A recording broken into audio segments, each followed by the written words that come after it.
Trap. We gonna do this one the right way.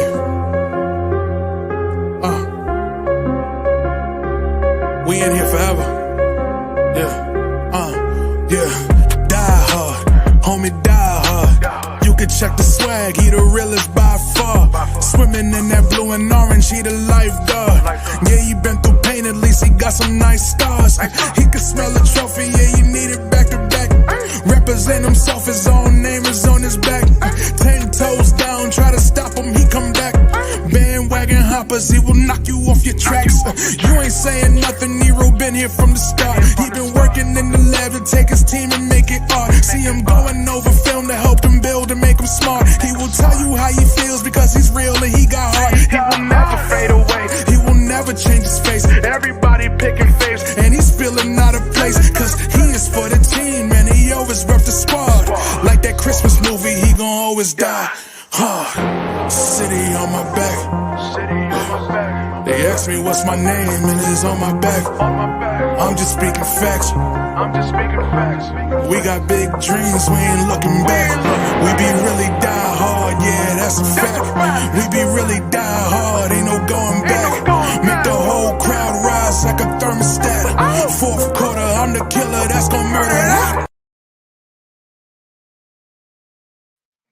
Peace, stars. It's your boy E-Rule. Die Hard Knicks podcast in the building again for a nice early podcast.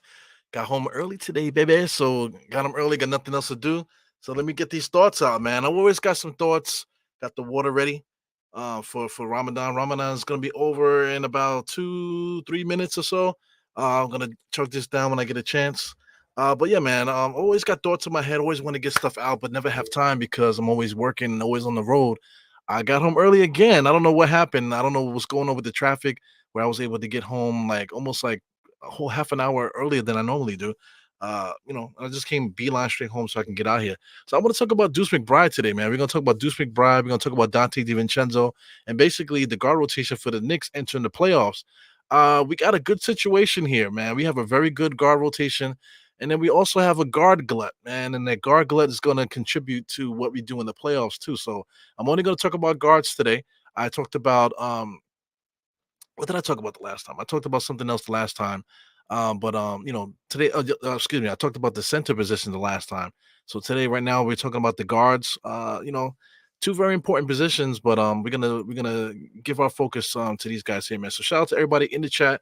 Shout out to everybody that will be in the chat. Make sure you please hit the thumbs up, subscribe, and all this type of stuff going on here. Because your boy Die Hard is going live, man. So Die Hard on the head, Die Hard on the chest. Let's get busy. Let's share this real quick before we get going. Before we get going, let's say what's up to the chat, man. I was gonna do that. Chat, we got Daniel Berry Sports in the place, man. We got Holcomb here, Dennis, Dwayne Dennis is Are the Knicks better with Duece McBride or Emmanuel Quickly? Big time question, man. So I'll leave that for another time there, man. But this is actually a really good question. So I guess I'll start off with that once we get busy here. But Kerry Cox, what's up? Kerry Cox says IQ slightly better than McBride. Okay. Hit that thumbs up, of course. And we're gonna get started. So we can freestyle a little bit. Just talk about this here. How smart are the Knicks, man? We traded Emmanuel Quickly and RG in the same trade. Everybody thought that we got fleeced, right? We ended up getting OG. OG, of course, injury prone. We already knew that already, but as soon as he comes in, he doesn't need to get warmed up. He came in right away when he first got traded to the Knicks, got hurt, came back again, and just seamlessly made the Knicks almost seem unstoppable when he's on the court, man. So that's OG Anunoby. So it looked like it was a short-handed trade. But people didn't give Precious any run. We're gonna talk about big man another day. But nobody talked about Precious, man. But the one outlier in this whole trade situation has to do with Duece McBride. We get rid of IQ, and then fast forward too, we get rid of Quentin Grimes as well. Quentin Grimes ended up being a fraud, guys. For anybody that remembers Frank Ntilikina, because all the young people don't want to talk about the past. Oh, Frank Ntilikina was so long ago. You old whatever young people say, Frank Ntilikina is not even on their memory because it was so long ago, right? But here we are doing the same thing with other guys. Quentin Grimes is right on the same platform as a Frank Ntilikina. We thought Frank Ntilikina was going to be a big time defender. We thought he was going to be a point guard and whatever else, small forward at one point. Quentin Grimes, people were comparing him to Allen Houston. It's like, come on, man. He has all the skills. Frank Ntilikina had all the potential, but skills, potential, all this other stuff. It doesn't really translate on the court unless you can show improve, unless you can show not just by your play, but just by your attitude and how you conduct yourself on the court, your work ethic and things of that nature, man. And Quentin Grimes just didn't cut it. As far as IQ was always an entity on to himself. Same thing with RJ Barrett, entity to himself. A lot of people were trying to figure out where to put him. RJ small forward, is he a power forward? They got him playing power forward in FIBA play. A lot of Knicks fans, including Scott Perry, who was the former GM for the Knicks, wanted RJ to be the starting shooting guard. So all this mixing around just to cater to two or three players, right? But what does that do for the team? It doesn't do anything for the team. So now trading these guys away, like fast forward now everybody, oh, Deuce McBride, Deuce McBride. Shout out to Donte DiVincenzo too. Nobody gave a damn about him when he came along, but he's going to end up being the greatest shooter in Knicks history. And in the next game, more than likely, God willing, knock on wood and stuff like that, he can stay healthy and stuff like that. But he definitely is going to break that record, this year to be literally the greatest 3-point shooter in Knicks history. You know what I'm saying? So, how did we get here? How did we get to this point? Shout out to the Knicks management. They re-signed Miles McBride to a contract, super cheap contract, man. Like, I think I'm going to say $12 million over the course of whatever how many years, whatever it was. It's like a minuscule contract, just something to keep him on the wraps. Now this guy is a starting shooting guard for the Knicks right now, and absolutely shooting the lights out. Is this for real? Is he for real? Because I mean, this guy Duece is now the starting shooting guard right now, quote unquote. Emmanuel quickly could not get off the bench for Tom Thibodeau. There's a reason for all of this. Emmanuel quickly was completely erratic. Like I said, a man all to himself. He needed to have his own team. In Toronto, he has that. So he has a perfect opportunity to cater to his skill set. Um, Speaking for the Knicks, Miles McBride is catering to his skill set. With Tom Thibodeau, he wants guys to play defense. He needs guys to hit those corners, hit the corner threes. This guy, just McBride has been is showing everybody that he's like almost like he's not going to miss on the corner. He's not going to miss in the corners, and he's not going to miss on the elbows either. So like I said, how do we get here? So I guess we can talk about that as we go along here. But who can we give credit to when it comes to what's happening with the Knicks? Is it coaching? People would say coaching is the reason why that we're doing this here. Give me a second. Coaching, so you credit Tom Thibodeau of his system, everything that he brought to the table as a coach. Is he the reason why the Knicks are playing so well right now? Because we've had him for a couple of years now. We have a lot of hangups with him, a lot of things that we don't like about him. Especially his main thing was preparing teams, game to game. Like Tom Thibodeau, sometimes it seems like he over prepares and has these guys playing behind the 8 ball. But the person that's sitting next to him, can we give Jalen Brunson some credit here? Because I mean, as soon as he came here, it's like the Knicks had kind of took a step back because we missed the playoffs the year before, and then when he comes onto the team, all of a sudden we become this different team. The ball moves. We have a closer now. He's proven to be that superstar closer kind of guy. But as far as Julius Randle's attitude has been in check. Even though he's been hurt since January, but when he was playing, we didn't have any incidents. Everything is focused. You know what I'm saying? You don't have, man, you quickly holding back Julius Randle's arms and stuff. Julius Randle is more diplomatic when he talks to the referees. He didn't get into any fights with any players or anything like that this past season. I think that has everything to do with Jalen Brunson and what he brings to the table. Maybe advice, maybe conversations these guys are having on how to get better and stuff like that. So the combination of these two guys is what brought us to this conclusion here, brought us to this juncture. And I think Miles McBride already had the base of somebody that's going to compete on defense and is going to try hard on offense. Definitely always ready. Shout out to Fournier. Fournier's another guy that was kind of whining a little bit about his role, but every time they put Duece in, Duece was always ready to play. Whether or not he played well or not, Duece always came through with high energy and always ready to play, his role or whatever.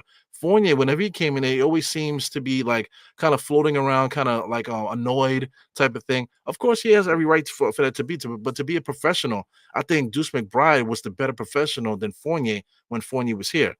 Now, shout out to Fournier. This guy Fournier has been playing excellent defense in Detroit since he went over there. So I guess you can give these two guys credit for Fournier playing better over there in Detroit, at least defensively.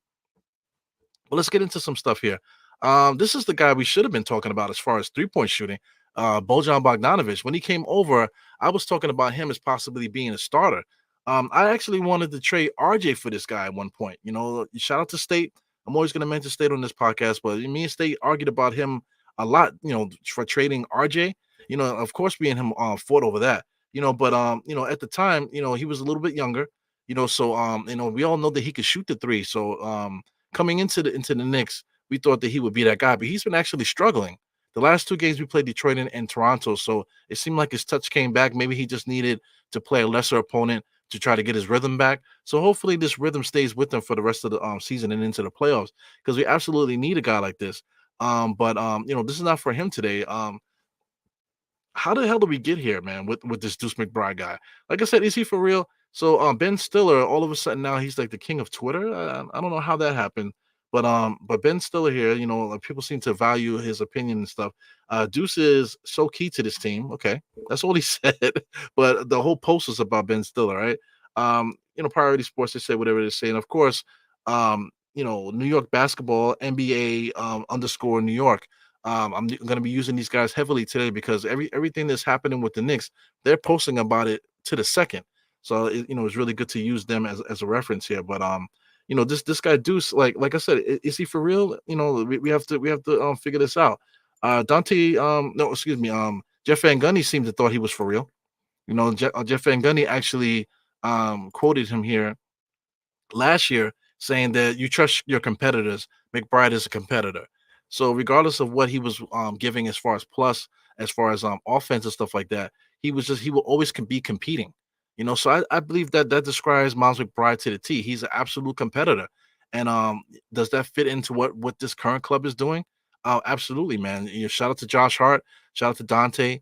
These all three of these guys are cut from the same cloth, and I think that's what this whole thing was all about. Even before Tom Thibodeau and stuff, when we had Fizdale and whatever, we was getting all these ragtag guys. We were trying to find a group of dudes that were for real, that were going to stick, that were going to fit the criteria of what it means to be a Nick here. We got Tom Thibodeau here to actually define that what that is, and since then we had Reggie Bullock, we had Elfrid Payton, two big time defenders. That's the blueprint of what we wanted out of a player. We ended up getting off of that. We got Kemba, we got Fournier and stuff like that. We ended up kind of taking a step back. But now moving forward now, Deuce McBride, Josh, like I said, Donte. Now we're moving forward now with this type of player that now we can see the blueprint and what this team management, Leon Rose and these guys set forward for this team. To get these guys tougher. I'll talk about big man another day. But let's pick up what these guys have been doing. Let's talk about DiVincenzo. DiVincenzo, he, like I said, he's about to break the record. I think he has two more 3-pointers away from breaking the Fournier's record actually, to be the greatest 3-point 3-point made for the in Knicks history. I believe the percentage is up there also. But he was 5 for 12, man. The game before he had 11. So he's not just a one-dimensional player. He plays excellent defense. He rebounds the ball really well for his position, 5 rebounds per game, 2 steals, and 2 blocks. I counted a little bit more threes, and I counted a couple more blocks. But they may have contributed that to somebody else as a steal or just a turnover or something like that. But Donte, he contests a lot of shots out there, whether it's in the air for a block or on the ground. He contests a lot of shots. So you want to talk about deflections or maybe like altering shots from the guard position? Donte does that all day long, man. So this guy's been incredible. He's been another guy that people disregarded. So this Knicks team is basically the expendables, in 2024 for the NBA. Like 6 or maybe like 7 guys are overachieving, quote unquote. But if 6 guys are overachieving on the same team, it's not overachieving anymore. I believe one of the sports writers was claiming these guys are overachieving. But if 6 guys are overachieving, 6, 7 guys are overachieving, that means something's going on there. That means there's a renaissance or something happening in that locker room where guys are galvanized to the point where they're playing excellent basketball like the way the Knicks are playing now. Same night, of course, we played against Toronto. It's a terrible opponent at the moment. But Deuce McBride also 9 for 14 on the same night. And so he was very close to breaking the 11 the 3 point record that Dante DiVincenzo broke the night before. You know what I'm saying? So it could have been just because we played a bad opponent, but regardless of whatever, you still got to make the shots. So this guy was making the shots. Toronto was contesting. They were trying their best, but they were a step short, whatever. And like I said, these guys can be open all day long. Doesn't mean they're gonna make the shots. He still made these shots. On top of that, outside of the 9 made threes, 9 times 3 is 21. So he still was able to get on the scoreboard doing other things. He has 7 assists also. And I get on this guy about not being able to create offense and be a orchestrator. He's not a point guard, this guy. But he plays excellent off the ball. And he can shoot that three. He's a legit 3 and D prototypical 3 and D type of player in the NBA today. But he moves without the ball really well too. So he's excellent, man. So I like the way the Knicks are playing when it comes to both teams. But this is all about the Deuce and Dante show. Double D, the Double D show here. They actually both guys are great defenders and they're great 3 point shooters. But they're like I said, they're so much more than that. They can contribute in so much different ways on the team for New York. Let's keep it moving here. Let's talk about Dante here. Dante, Steph Curry is becoming like what is this? Dante Prime, because Curry is getting older now. I don't think they're gonna have a chance to win the championship in Golden State anymore. Everybody's so old now. I don't know what they're gonna do with Curry because Curry still got some gas in the tank. But at this point now, Dante is so hot that Curry is now Dante Prime. At least that's what I'm gonna say. You know what I'm saying? Because Curry's been losing a lot lately. He got a ragtag group of guys over there. I believe those windows are closed in Golden State. You never know. But right now the Knicks are hot, man. So I'm just showing props here to our guy Dante. Of course, we got evil Dante here, Malachi Flynn. He's in Detroit.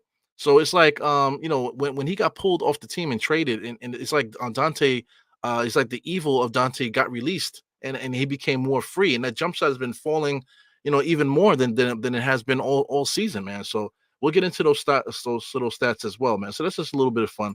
We got Dante Prime here with Steph Curry, and we got of course Evil Dante here with Malachi Flynn. Let's get into the actual facilitator here, Josh Hart. Josh Hart, he's had 3 triple doubles in the last 5 games. I forgot how many he had for the season. I think 7, if I'm not mistaken. But regardless, the last 5 games here, you want to talk about points? Well, he didn't have a triple double against Toronto. He only has 7 points. But rebounding wise, he gets double doubles and rebounds. So I mean, this guy's like a Swiss Army knife. They said he's averaged 9, 7, and 7 uh, in the last 5 games. So he's incredible, man. So I mean, this is the guy that makes everything go because Dante's a shooter, and now this guy Duece has become a shooter. So Josh Hart has now become that point guard that when it's pushing the pace, gets the rebound, pushes the pace, penetrates, finds the shooters. And a lot of these 3 point shots that these guys are making are coming off of assists from Josh Hart. So Tom Thibodeau figured it out, man. Figured it out so well that he trusted Deuce McBride to start, and he benched Precious. And Precious was playing okay. Precious was playing really good at one point. He kind of fell off a little bit, but not to the point where he had to be benched. But Tom Thibodeau felt the need to bench Precious because of what Miles McBride has been doing. So this is Josh Hart, man. So Josh Hart is definitely the heart and soul of this team. Basically, we can play without him and win without him. But when he has it going and he's running down loose balls and stuff like that, we're unstoppable. Just to bring Hartenstein and Mitch into the play. When Hartenstein is out there, that's why we've been playing well. Also, Hartenstein and Hart kind of feed off each other. Once Hartenstein is boxing out and stuff like that, Josh Hart will come in there on the weak side and get the rebound that Hartenstein can't get. So now when you bring Mitch Robinson in there, you never lose that. So Precious is able to get those rebounds that Mitchell Robinson can't quite get. Maybe Precious could get in there on the weak side of them to get those rebounds. Josh Hart, of course, will be able to do that as well. So it's just a beautiful mix of things happening right now with the Knicks. Let's talk more about Dante. This is Dante's last 5 games here. Shout out to StatMuse. Dante's last 5 games. It's been pretty incredible. 18, 11, 31, 40, and 16. Man, this guy's been kicking ass. 23 points per game, 4 rebounds, 2.8 assists in 5 games. It's not like Brunson is not playing. Brunson is still playing and still getting his numbers too. So even though Brunson is playing and getting his numbers, DiVincenzo's still able to get his. We'll talk about Deuce in a second. But talking about the 3 points made, 4, 3, 4, 11, and 5 the last game. So he's been averaging just about 3 for the season. But like I said, the last 5, 10, last month or so, this guy's been like basically at four 3-point made shots, field goals a game. So I mean, what are we looking at here? This is like, is this modern basketball, or is this just like somebody really taking advantage of the rules and just dominating at this point, man? So, whoever thought that this was gonna happen? We got fans out there that say, I saw that happen, and you saw him being one of the greatest 3-point shooters you ever seen. 'Cause that's literally what we're looking at when we're looking at Dante DiVincenzo. People say that about Brunson. Yeah, I thought Brunson was going to be there. Yeah, you thought Brunson was going to be a top 5 scorer in the NBA? Okay, yeah, okay, sure. You know what I'm saying? Well, but people say what they want to say. But it is what it is. But shout out to Dante. He's definitely a flamethrower out there for our New York Knicks. Let's talk about our kid Miles McBride again. Miles McBride's numbers are even crazier the last 5 games: 29, 11, 26, 13, and 29. So he's been on a tear, averaging 21.6, 3.8 assists, 2.8 rebounds. One thing also about Dante, I got to talk about his steals and blocks too. Steals and blocks, he's been averaging almost 2 steals per game in the last 5 games, and he's also been averaging 1 block per game for Dante DiVincenzo. That's incredible, man. These guys are really playing their best basketball right now. And it's a good time because we're entering the playoffs. So these guys are, I don't know if they're playing their best basketball where they're going to cool off. That I hope doesn't happen. But right now they're definitely playing really well. As far as Duece is the same thing. He averages a steal a game. Blocks is not as crazy as Dante is, but still he definitely contests, gets out and contests shots. I think Miles McBride does a really good job of staying down to kind of take your legs away from you. That way you don't even have the confidence to even get the jump shot out. So that's what Miles McBride brings to the table. DiVincenzo does the same thing, but DiVincenzo is a gambler. He tends to gamble on steals, and he does really well about that, man. So it's just pretty cool to see. As far as 3-point shooting, he did hit 9 the other last night, but he was only 1 for 7 the night before, 1 for 5 2 nights before that. But he had 6 against Brooklyn and 6 against Golden State. So this guy, Miles McBride, like I said, like, what are we looking at? Is this for real? Is this for real what we're looking at? You know? So before we get into the rest, I see some comments here. So let's see what you guys are talking about. I know I saw Kerry Cox a little earlier. Dwayne Dennis is still on the screen here. So shout out to Dwayne Dennis taking up all the screen. People can't see the stats that I'm showing. But definitely shout out to Kerry Cox here. Looking to see what else you guys are contributing here. Yeah, Malachi Flynn got flipped twice, man. We got Precious in OG, and then we ended up getting Bogey and Alec Burks. So we'll talk about Alec Burks in a second too. Frank is an international player. Yeah, man. A lot of these international players, I can't say all of them, but they're either really good or really bad, man. There's quite a few really good international players in the NBA now. A couple guys are starting to come up. We got a 30-something-year-old player in Charlotte that's been playing really well. He had a double double the other night. I think he had 11 points, 12 assists. He's been doing that pretty frequently with the injuries that they have over there in Charlotte. You can just go down the line. There's another player that was on Detroit that got traded too. That now I believe he's on. He's on Detroit. He's on Detroit. He's a 3-point shooter. He's been playing pretty good too. Shout out to Poku over there that was in OKC. He's in Charlotte. He's playing well also. So there's quite a few good international players out there, man. But you have to. It's like buyer beware. When you're selecting players, you basically got to find guys like this. Like people that we've been talking about, Dante DiVincenzo. You gotta find guys that play like Deuce. Guys that play like Dante. Guys that have the heart that Brunson has. You have to find these players, and that's what the Knicks have been doing. They've been doing a great job doing that. So I'm just looking here. Shout out to King Mcbride is here. See King Mcbride. He's just showing love to everybody. We got a Vito Corleone. He says nobody cares about the Knicks, homie. Ah, yeah, yeah. Is there another person we're gonna block? Uh, should we block him? I don't think he said anything malicious, but we could put him on timeout, right? So we put my man Corleone on timeout. Shout out to David L in the place. Well, let's continue with this discussion here because I want to give me something to eat. I'm starving. Uh, Here's the next roster. Let's take a look at the guards that we're going to be using here. Dante DiVincenzo, we got Josh Hart, Jalen Brunson, Miles McBride. Scroll down here. Alec Burks here. Nobody wants to see Alec Burks play, but we still got to talk about him. Keep scrolling here. There's another player, Shake Milton. People still talking about Shake Milton. So Shake Milton is in the mix also. In case of injury or something like that. I happen to like Dwayne Washington Jr. I don't know, understand why what's going on with him. He's had injuries and stuff. I think Dwayne Washington Jr. is a good player. He hasn't had a chance to show it for the Knicks yet. But for some reason, the Knicks keep holding on to this kid. They're not letting him go. He's on a two-way deal. So we have to see what happens going on in the future. I don't know if the Knicks are going to make any moves to maybe get off of contracts, and then they're gonna start to look at some of these other guys like Shake and Dwayne to see if they're gonna contribute. But anyway, let's just look at these guys here now. So I just selected one, two, three, four, five, six players here. This is six players, not including Brunson. So Brunson, if you Brunson is this. So one, two, three, four, five, six. We got six players here that's gonna be playing in the guards there. So I mean, we're gonna need two starters, absolutely, right? After the two starters, we don't really need two bench players coming off the bench there. But if we got six, we're gonna have to play four at least, right? So Dante DiVincenzo absolutely needs to play. Josh Hart has to play too. People are gonna say, "Oh, but he's a small forward." Josh Hart's been playing small forward, but what happens when Julius and OG gets back? If Julius and OG come back, where does Hart go? Hart goes back to the bench. And then we have Bogey also. Bogey has to play. So if Bogey's playing, what position is Bogey playing? And if you like Precious, Precious got to play too. So if Precious and Bogey are playing the two forward spots, then where the hell is Josh Hart playing? It's definitely something to talk about, man. Of course, Brunson's going to start. DiVincenzo's probably going to start.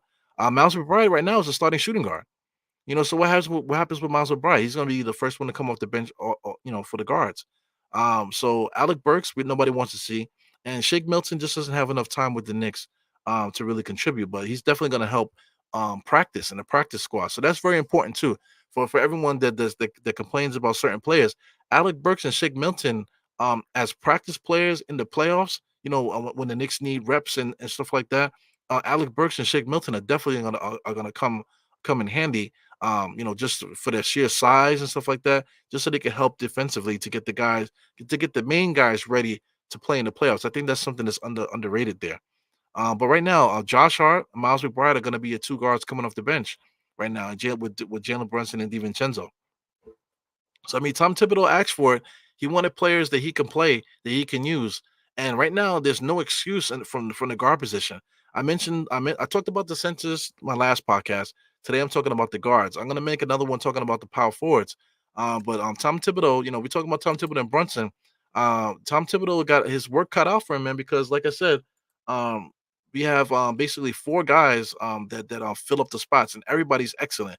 DiVincenzo's excellent three-point shooter, as we talked about. Excellent defender, as we talked about. I mentioned Josh Hart has been an excellent facilitator for the Knicks, excellent rebounder, excellent defender. He's been our Swiss Army knife. Brunson, of course, is a superstar player for us. And then Miles McBride has now emerged as an elite three-point shooter.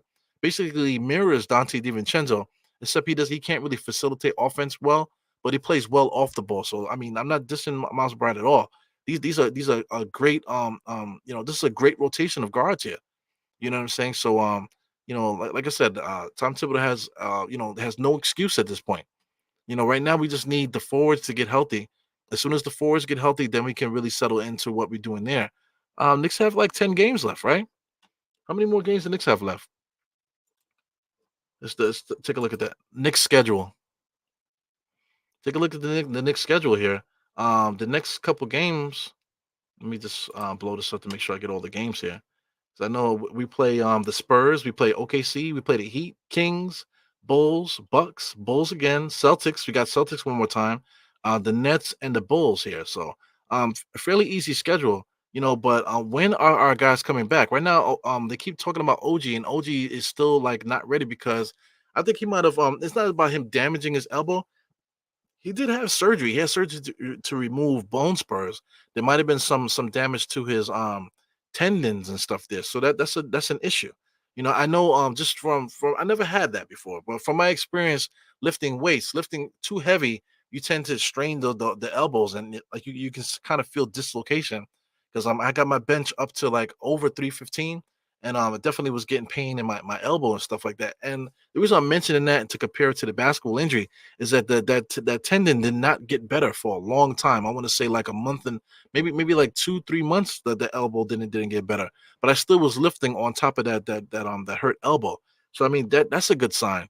But this guy OG, it seems like he doesn't want to play with any pain.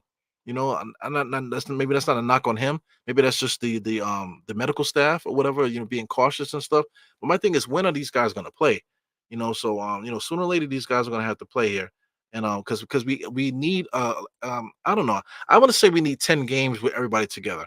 It doesn't look like we're going to get that. So I mean 8 games, we're talking about 7 games, 5 games. We're going to need these guys to get on the court. We can't hold these guys until the playoffs because they never played together. So we I don't want to play like we're in training camp in the playoffs because that's going to be a recipe for disaster in my opinion. So we have to get these guys on the court, figure out whether or not these guys are going to be viable starters. If not, then we can keep the starters we currently have, and then let Julius and let OG come off the bench and do their thing off the bench, until they can get themselves together. Because if we can't make room for these guys, then we definitely gonna have to stick to what we've been doing lately. So maybe that's the reason why Tom Thibodeau made that switch because he's afraid of that when everybody gets healthy. So anyway, man, very exciting stuff with the Knicks. Definitely appreciate everybody for popping in and popping the people that will pop in after in the replay. I made a promise you guys that eventually I'm gonna start making more podcasts and stuff and get my thoughts out. And this is it here, man. So I'm making that effort to put stuff out. So please hit the thumbs up, please hit the subscribe button. We got to get this algorithm back popping again the way it was like 2 summers ago. 2 summers ago, I was going crazy and there's a lot more engagement. So it's time to get that engagement back and time to start giving back also to you guys and get more content, more just more Nick stuff happening. I don't want to get my hopes up about certain things here, but I got a lot of plans, got a lot of things that I would like to do, not only for this channel but for the Knicks community. So we'll see what happens with that, man. Shout out to everybody out there that, like I said, that will watch that are watching and will watch. And all right, so we got some comments here. So let's take a look at some comments. Shout out to Coach Sears here. Thank you for always popping in, my man. Uh, so you think Shake will be in the mix next year? I think so. Also, I think Alec Brooks is done. Possibly Bogey's going to be gone too. I think. But Shake Milton, summer trade bait. That's another thing too. So I mean, these are all assets, but I think he definitely would be in play for next year. We're gonna need some guys to fill contract, fill trades up. If you're gonna make a trade for something, if we decide to go for it and actually put guys in a package and stuff to send to get that quote unquote superstar, we're definitely going to need some extra players to fill out the roster and stuff, man. So that's definitely valid stuff right there. Um, just more talking about Burks there. So I didn't really talk about Burks, too much. But like I said, right at this point now, I think Burks will be fine being that practice player. Because like I said, you need that. Every team when they go to the finals, you need that. Dante DiVincenzo himself was a practice player. He won a championship with the Bucks, and he didn't get no burn. He played a little bit during the season, but in the playoffs, he didn't get much burn in the playoffs. But Dante DiVincenzo, absolutely in practice was probably a factor for them to help them win that championship, man. So you can't go you can't disregard that. Kerry Cox is talking about DeRozan now. He says, looking at drafting a small forward. If we lose OG, I should just sign DeMar DeRozan or a center. Yeah, I like that. Shout out to what's my man's name in Orlando? There's that dude in Orlando that we've been trying to get that's always been hurt. Really good defender, so that's somebody that we could look at. There's quite a few players around the league that we could look at. We can also look at our own players, like shout out to young Toppin. I can't get money's name there, but I'm thinking about Obi Toppin. But we got his brother Toppin is here. So we could possibly put him into that role as like the backup small forward or whatever, or possibly maybe through hard work in the summertime, maybe he might graduate to being a starting small forward type. We'll have to see about that, But we definitely have those things in the stash that we could look to in the future.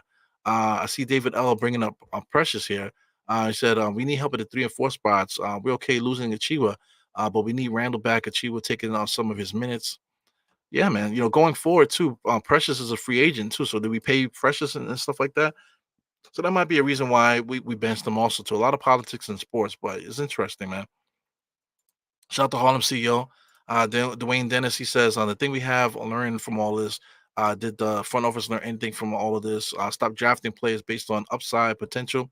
Well, you know what? The Knicks haven't drafted anybody, recently. We haven't valued the draft picks. We've been trading the draft picks, trading down, trading for future picks, trading just trading picks away and not valuing the draft. So the Knicks took a stand with the young players and cash them in to get the players that they need to succeed. I think they did a good job because I think the roster is currently constructed. If we can get healthy and get some momentum going on here, I think we can win a championship this year with this squad. I know I said that last year, but Julius Randle ended up getting hurt. It was an ample opportunity for us to steal a chip last year also. But the Knicks are in the same boat that they were in last year, man. A lot of injuries and stuff, but the potential is there. I think we could beat anybody in the East, and I'm absolutely not afraid of anybody in the West at all. So I think once we get to the finals on the East side, I think we would have played some of the best teams in basketball. That West Coast team, I think, will be a lot easier to deal with compared to the teams that are on the East. That's just my opinion at the moment. Kevin Taylor in the place here. He says, the kid from Europe. I forget Money's name too. But he's gonna be playing in the Olympics and stuff like that. So he's a point guard, but we have so many guards. Like I said, I mentioned Dwayne Washington Jr. I happen to think he's a good player. So he's gonna be part of the mix there. We're talking about Rokas. This is Rokas here you're talking about. So Rokas is in the mix. The Rokas is they said his people are saying that he wants to be in the NBA now. He think he paid his dues. He's ready to become part of a team. So he's another guy. You're talking about Shake Milton becoming part of a trade, possibly. Rokas might actually be a part of a trade also. Shout out to Dallas and some of these teams like Sacramento. They really enjoy European players and stuff like that. So it's possible that we might be able to make a move to send him over there as long as it improves the team some kind of way. So I wouldn't be against that. So it is what it is. Yeah, Jacob Toppin. What it is. The guys are getting old. They can't remember shit, man. And I don't have anybody in my ear giving me advice and telling me what to say. You know what I'm saying? So this is just me in front of my camera here. So definitely appreciate you guys for bearing with me. Jonathan Isaac was the other one. So there goes the Alzheimer's is setting in early here, man. It might be because I'm dehydrated. I got to give you something to drink. Once again, peace again to all my Muslim followers that are participating in Ramadan. Even if you're not Muslim, people still celebrate that. So I'm doing Ramadan again. It's going well. Getting everything I need out of it. It's like a reset, for anybody that's not familiar with it. It's like a mental reset where you sacrifice not eating throughout the day. It helps you to clear your mind. It actually gives you more energy, as you can see. It gives you more energy because you're not eating. So your energy is displaced a little bit. So you tend to have more free energy, I think. More time to think. Like now, I'm here and all I can think about is getting on the podcast, man. So shout out to Ramadan to helping me clear that out. Because I'm getting everything I want out of this holiday, man. So I encourage somebody else to try that. Maybe if you don't want to do that, maybe for Lent. I know Lent is about to be over. Easter is this Sunday. But if you have any things that you like to do as far as like religion or spirituality, man, try it out. And keep a clear head about things. You know what I'm saying? Make sure you do things for a reason, not just for the season. You know what I'm trying to say? So Coach Sears yelling. He said before he was saying he wouldn't come if he wasn't guaranteed. Yeah, he did say that. Because why would he come over and risk money and stuff like that and uproot his family and everything if he's just gonna be unemployed? You feel me? So like right now, let's say if like right now you're working a job is decent, you could take care of your family, like myself. I'm taking care of my family with the job that I have, man. So what if I just quit my job and say, hey, let me go for my dreams, and then like 3 months later, I'm dead in the water and we don't have any money, and I gotta go back, gotta go backwards now to that's not a good feeling. So NBA players are in the same boat. Why would you leave Europe and everything, come to the NBA and don't have an opportunity, no guaranteed opportunity, and no confidence, no resume, nothing to go by, in a foreign land? That's hard to think of, That's hard to really put my wrap my head around, to tell you the truth. He said the Knicks are going to be operating above the cap going forward. You're right, but that's always a formality. You can make trades and things of that nature to get around that type of stuff. Uh, what else we got? Thank you for contributing, Coach Sear, David L. And Kerry Cox as well. Kerry Cox wants to know, can we trade the rights to Europlay? Yes, we can. But we don't just have the rights to him. Matter of fact, yeah, we have, excuse me, we have the rights to this guy, so we could trade the rights. I don't think we'll do that though. I think we might actually offer him like maybe like a contract sort, just to keep him on the roster, and we'll see. Well, I don't know, man. So this is what it is. Rose is playing chess. I can only speculate. You can only speculate. We can only speculate about what we do here. Yeah, Jericho Sims is definitely one of those guys on the trade block. Absolutely. Going forward. And he's gotten better too. Jericho Sims has become an NBA player, so he's gonna help somebody, if he leaves the Knicks, man. But I would like to keep him. Third string centers are important. He's definitely been important for us over the years. We definitely needed him from time to time. So if you don't mind staying with us, I think he's under contract. So if the Knicks keep him out. I wouldn't be mad about that. He just brought up Kenny Wooten, man. Woo, Kenny Wooten. So many different things. Kenny Lofton Jr. is awesome too. He's another guy that I wish that would get like a shot, because he has a lot of talent. He's a big dude, but he has a lot of talent, but hasn't really had a shot in the NBA yet. So I don't know if he's hurt at the moment. But eventually this guy has got to be able to get a shot sooner or later, man. He has so much talent. Here he goes. He says, every content creator is tired of my caps. I will stop because of yours. No, it's not a big deal. The cap thing, some people do that. Some people really use the caps because they really are yelling. They want you to say that they're yelling. They want you they're perceiving them, like they're putting out there that they are actually yelling and upset. So that's the only reason why I mentioned. I don't give a shit about none of that stuff. Just as long as you don't disrespect me on my own channel. You know what I'm trying to say? We could talk about Knicks and stuff like that, but once you start calling me stupid and other stuff, the outside of the conversation, and then you got to go. But I mean, caps, I don't give a shit about that. I'm just joking around with you. Uh, Kevin Taylor was talking about Rick Brunson. He said maybe Rick Brunson's son has something to do with the turnaround of the Knicks. Yeah, what, that was one of the things we talked about here. That was like the main topic of conversation here.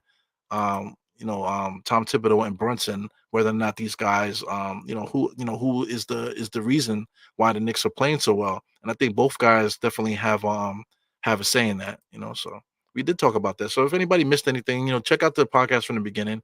I know I talk fast. I talk with but you can get a lot from what I say, and I think I happen to enjoy my own podcast, guys. I say that all the time, but I listened to my last one talking about Donte and Mitchell Robinson. I enjoyed it. I enjoy my own podcast because I don't recognize myself and I don't recognize my voice.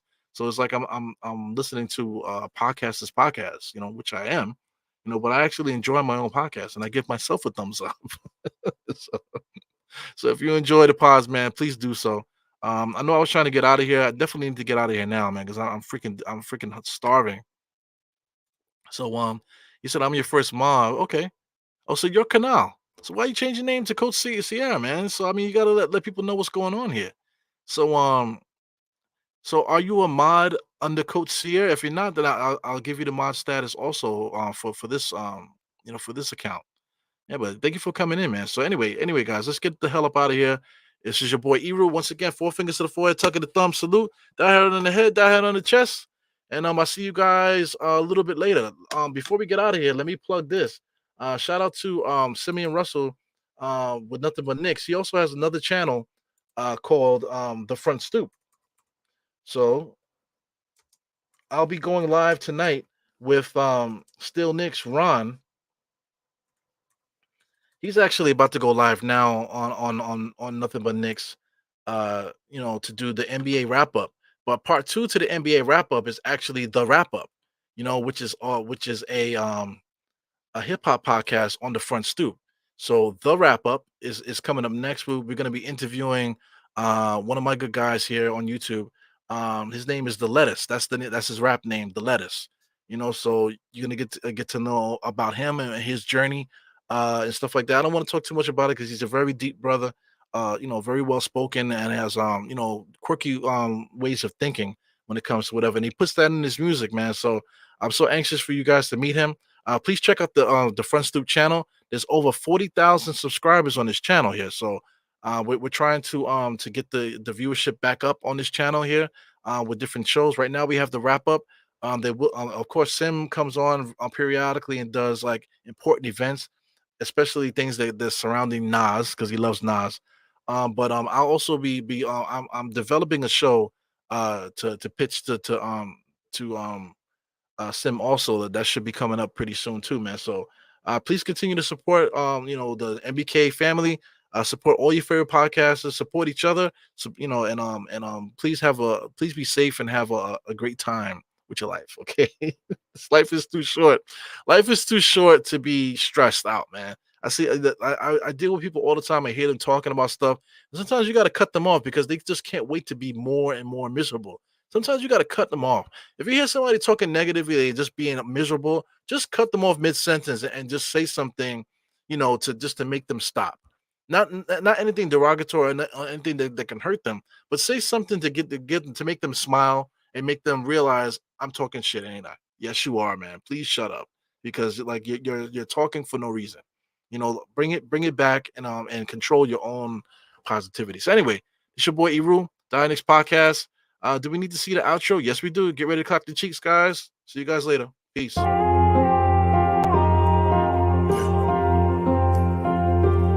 Eru, I see you. Die hard. Trap. We gonna do this one the right way. We in here forever. Yeah. Die hard. Homie, die hard. You can check the swag, he the realest by far. Swimming in that blue and orange, he the lifeguard. Yeah, he been through pain, at least he got some nice scars. He can smell a trophy, yeah, he need it back to back. Represent himself, his own name is on his back. 10 toes down, try to stop him, he come back. Bandwagon hoppers, he will knock you off your tracks. You ain't saying nothing, Nero been here from the start. He been working in the lab to take his team and make it art. See him going over film to help him build and make him smart. He will tell you how he feels because he's real and he got heart. He will never fade away, he will never change his face. Everybody picking faves and he's feeling out of place. Cause he is for the team and he always rep the squad. Like that Christmas movie, he gon' always die hard. City on my back. They ask me what's my name and it is on my back. I'm just speaking facts. We got big dreams, we ain't looking back.